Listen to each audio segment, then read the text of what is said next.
নিয়ে চলে এলাম একটা সুন্দর ভিডিও। প্লিজ যদি ভালো লাগে তাহলে অবশ্যই একটা লাইক করো। কড়াইটা গরম হতে দিয়েছি, কড়াইয়ে সামান্য তেল ঢেলে দিলাম। তেলটা এবার একটু গরম হবে। এখানে আমি আগে থেকে রেডি করে রেখেছি, চিংড়ি মাছটা ভেজে রেখেছি, পটল ভেজে রেখেছি, পেঁয়াজ কুচনো, রসুন কুচনো হয়ে গেছে। এবার তেলটাও গরম হয়ে গেছে, মাছটা ছেড়ে দিলাম। পেঁয়াজটা লাল করে ভেজে নেব।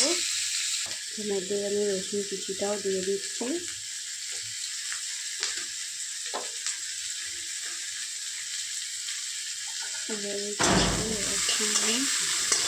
ভালো করে ভেজে নেব। পেঁয়াজটা একটু লাল লাল হয়ে গেছে। এবার এর মধ্যে আমি মশলা বাটাটা দিয়ে দেবো। এর মধ্যে আমি একসঙ্গে বেটে রেখেছি কাঁচা লঙ্কা, টমেটো, আদা একসঙ্গে পেস্ট করে রেখেছি। এবার এটা আমি দিয়ে দিচ্ছি।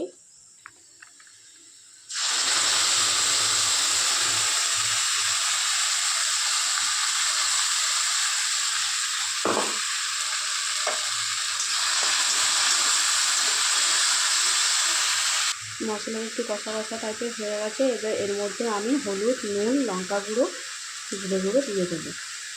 এর মধ্যে আমি সব রকম দিয়ে দিয়েছি। এবার এটা ভালো করে কষে নেব।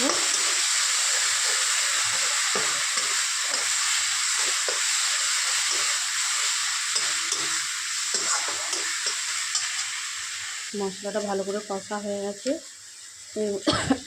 আমি দিয়ে দেবো ভাজা পটল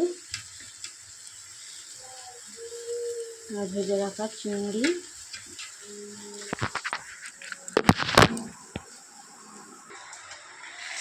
এবার এটা কষিয়ে নেব ভালো করে।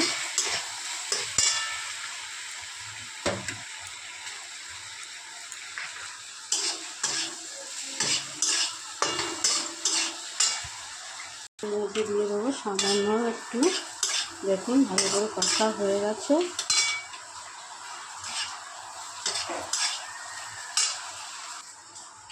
এর মধ্যে একটু জল দিয়ে দিলাম।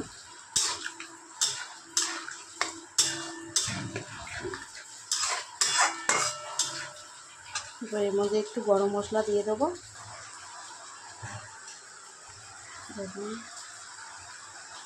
মশলা ফুটতে শুরু করেছে, দারুণ একটা সেন্ট বেরিয়েছে, কালারটাও খুব সুন্দর এসেছে। এবার কষা হয়ে গেলে নামিয়ে দেবো। এটা আমার হয়ে গেছে। এবার এটা আমি একটা পাত্রে ঢেলে নেব। হয়ে গেছে, মাছটা একটা পাত্রে রেখে দিয়েছি। দেখুন বন্ধুরা কেমন হয়েছে অবশ্যই একটু জানাবে।